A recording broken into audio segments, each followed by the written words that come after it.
O espírito murmurador não habita em quem tem o Espírito Santo. As duas coisas são incompatíveis. O espírito murmurador e o Espírito Santo. São duas coisas incompatíveis. Porque quem tem o Espírito Santo sabe dar graças, sabe ser grato, sabe reconhecer a sua situação e sempre olhar o lado bom, o lado positivo de tudo, por mais que esteja vivendo numa situação difícil e ruim. O texto sagrado diz lá em Efésios, capítulo 5, dando sempre graças por tudo a nosso Deus e Pai, em nome de nosso Senhor Jesus Cristo. Nós temos de aprender a ter este espírito grato e não o espírito murmurador, que foi, na história do povo de Israel, um dos pecados mais frequentes. Nós observamos que quando o povo saiu de lá do Egito, onde eles já murmuravam também por causa da sua escravidão, mas até aí a gente pode dizer, a gente entende, né? Estavam escravos, levando chicote nas costas e tal. Não é atitude divina, porque murmuração não foi o que trouxe o livramento deles. O que trouxe o livramento deles foi o clamor. Quando eles deixaram de murmurar e começaram a clamar, Deus desceu, Deus veio para libertá-los. Mas eles levaram esse espírito murmurador com eles para o deserto. Então, ora era a comida que não estava boa. Esse maná todo dia aqui não está legal, a gente quer carne. Ora era Moisés, Moisés está demorando, a gente não sabe o que aconteceu com ele.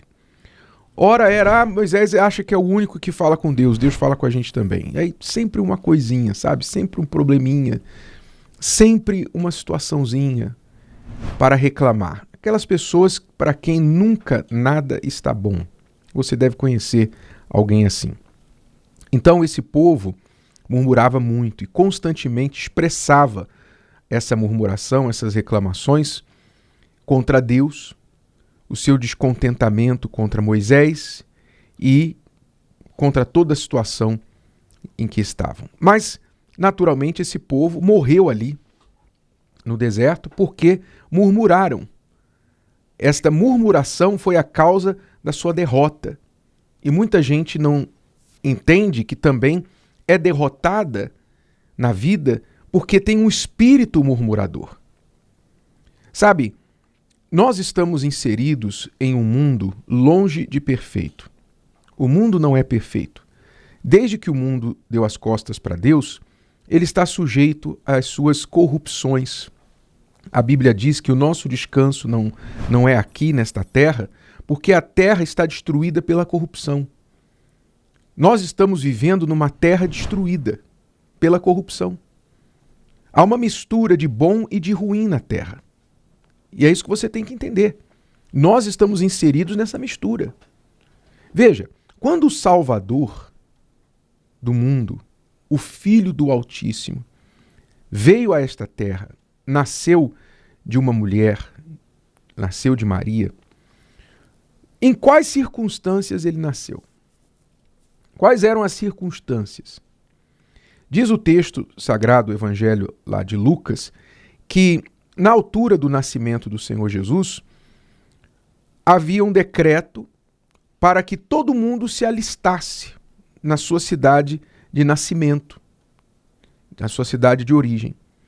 Então, Maria e José foram a Belém para que registrassem ali no censo. Então, Maria grávida, aconteceu que a cidade estava lotada de gente, porque gente de todos os lados veio para Belém para se alistar, então não tinha hotel, não tinha casa suficiente para as pessoas. Então, o único lugar que sobrou para Maria e José foi uma estalagem, onde se guardavam cavalos. Olha só, Maria e José ficaram hospedados, se a gente pode chamar hospedados, numa estalagem. E diz assim o texto: e deu à luz a seu filho primogênito. Note, filho primogênito. Maria teve outros filhos Não foi unigênito, foi primogênito, tá? Maria teve outros filhos depois com José, ok? Deu à luz a seu filho primogênito e envolveu-o em panos e deitou-o numa manjedoura. Manjedoura, o nome manjedoura se tornou romantizado, né? Quando a pessoa ouve manjedoura, ela pensa no cestinho com o bebê lá no presépio, né? Que todo mundo cresceu vendo. O nenê numa manjedoura, o bebê numa manjedoura, um cestinho bonitinho, com fraldas e tal, ali no presépio. Mas a manjedoura era o lugar onde o cavalo comia. A manjedoura não era um cestinho bonitinho. A manjedoura era o lugar, era o comedouro dos cavalos. Era o único lugar que tinha.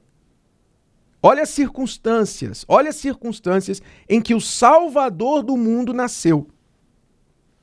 Se alguém fosse escrever essa história, poderia dizer assim, bom, Salvador do mundo, Filho de Deus vai vir ao mundo e vai nascer. Então, no mínimo, iria preparar um palácio para ele, no mínimo, iria preparar, né, uma circunstância com pompa e com uma recepção assim magnífica. Olha, o Salvador do mundo vai nascer. Viria músicos cantar, tocar para o nascimento de Jesus. Mas não.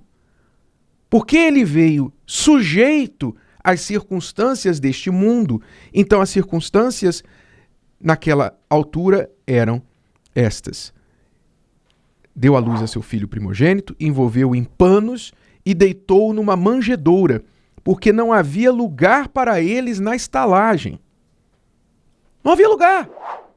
Não havia lugar para Jesus. Num hotel, não tinha um lugar preparado, não tinha nada. Tinha um estábulo. E ali Maria deu à luz a Jesus. A gente pode imaginar assim, né? Poxa, o anjo Gabriel não me contou essa parte da história. Gabriel não me contou esse detalhe. Ele só falou que eu ia dar à luz a Jesus e tal, o Salvador. Mas ele não me contou que eu ia dar à luz num estábulo no meio dos cavalos. Pois é, mas foi assim. Agora eu lhe pergunto, você viu em algum lugar Maria murmurando? Ou José? Ou mais tarde, Jesus, na sua vida adulta, murmurando sobre este fato? Não, você não vê murmuração. Pelo contrário, aquilo que foi ruim foi bom, porque na verdade aquilo era uma profecia se cumprindo. Uma profecia se cumprindo. Então, nós aprendemos com o próprio Salvador do mundo que às vezes as coisas, as circunstâncias nos forçam a situações que são desagradáveis. São desagradáveis. Talvez você está aí, por exemplo, você está morando de favor agora, né? Você está morando de favor porque você não tem sua própria casa. Pois é, Jesus, pelo menos alguns dias, morou de favor num estábulo, né? Maria e José também. Então, você está numa situação que você tem que dizer assim, poxa, não é graças a Deus que eu vou continuar nessa situação para sempre. Não.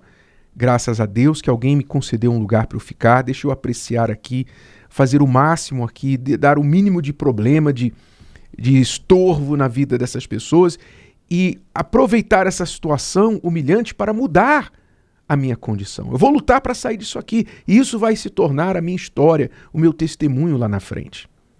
Não fique murmurando. As suas circunstâncias fazem com que você hoje compartilhe, você more com alguém, você está compartilhando uma casa com alguém, mas graças a Deus que esse alguém compartilha a casa com você, né? Graças a Deus. Poxa, se você começar a olhar as coisas não pelo lado mal que elas têm, pois todas elas têm um lado mal ou um lado ruim, mas começar a olhar com graças, com olhar de graças, com olhar de agradecimento e louvar a Deus, agradecer a Deus, buscar o propósito de Deus naquilo, confiar nele, então mesmo essa situação adversa vai se tornar uma grande bênção, um grande testemunho para você. Aceite isso, pois nós admiramos as pessoas que venceram na vida, não porque elas tiveram uma vida fácil. Ninguém admira quem teve a vida fácil. Nós admiramos as pessoas que, pelas dificuldades enfrentadas, superaram. Então, você está enfrentando dificuldade? Essa é a primeira parte da sua história. Se você perseverar e fazer certo, amanhã você vai superar as dificuldades e você também vai ser uma pessoa admirada. Mas se você ficar reclamando, murmurando, enquanto você sofre, meu amigo, minha amiga, você vai perecer no deserto. Ninguém vai te louvar, ninguém admira murmurador. Você nunca vai ver uma história, um quadro, uma estátua erguida para os murmuradores. Olha, aqui viveu um murmurador. Fulano de tal murmurador está sendo homenageado hoje. Nunca. Mas aqueles que venceram todas as suas circunstâncias. Então escolha quem você quer ser. Se o vídeo de hoje te ajudou, você conhece alguém que vai ser ajudado por essa mensagem, passe adiante. E se você ainda não inscreveu aqui no canal, inscreva-se agora. Até a próxima.